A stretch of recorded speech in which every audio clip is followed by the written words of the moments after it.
To some of its former students, Ward School No. 2 in Norwich was much more than the building where they learned reading, history, and arithmetic. It was also the nucleus of their neighborhood. This was my neighborhood. I grew up and was raised on Rexford Street. Obviously, it was a neighborhood school, and everybody in the school knew everybody else. We all knew where everybody lived. A lot of us hung out together. I'm one of 13 children. I'm the third oldest in our family. Our neighborhood came to this school. My friends and neighbors became my classmates. It was fun. We always used to bring a football with us, and there was always a little grassy area there where we used to play touch football after school, or, even in the winter when the snow was there, we loved to play so walking home with the kids was kind of fun with your friends. And it was a different, quieter world, I think. The whole area, the whole neighborhood, between the railroad tracks and East Main Street and Borden Avenue, that was our playground. And there were no borders, there were no fences. Several of us hung out at the river. I grew up on that river. I learned to swim falling in that river.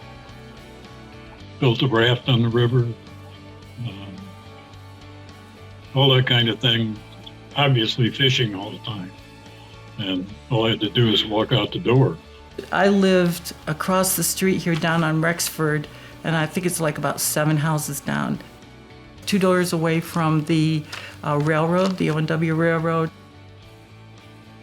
I used to have to sometimes wait for the trains as I was walking to school. And in 1940, there was a little shack by the railroad. It had a telegraph key in it, and a crossing guard sat in there. And when there was a train coming, he came out with a sign on a pole and stood in the middle of the road, stopping traffic. That was 1940. We had grocery stores. We had Bennett Ireland, which is now the car museum. We had a gas station right across the corner. We had the river, the tracks.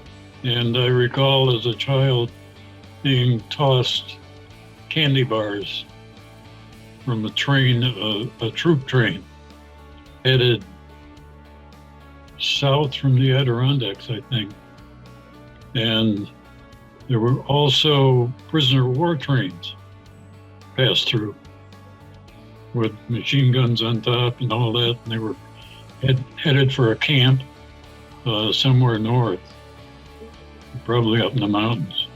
There was a gentleman on the street across the street from the school here, and down off of Silver Street, and his name was Mr. Woolabon. And he was an interesting man, and I don't ever remember talking to him, but he had a huge garden that went a whole street block down the side of that street. I think it's Berry Street. And he grew all kinds of neat vegetables, so every now and then we kind of broke into his little garden like Peter Rabbit and tore up carrots and potatoes and things. But he had a huge, huge vegetable wagon, and every week he would push that big cart down the street and sell his produce at the end of summer. I think it was a great experience, just the freedom that you had when you're walking to school, and you get the kids that are in your neighborhood, so you can always get together and play. I mean, we were always outside playing, so. Some of the kids you grew up with right straight through and till today are still your friends that were right from the school.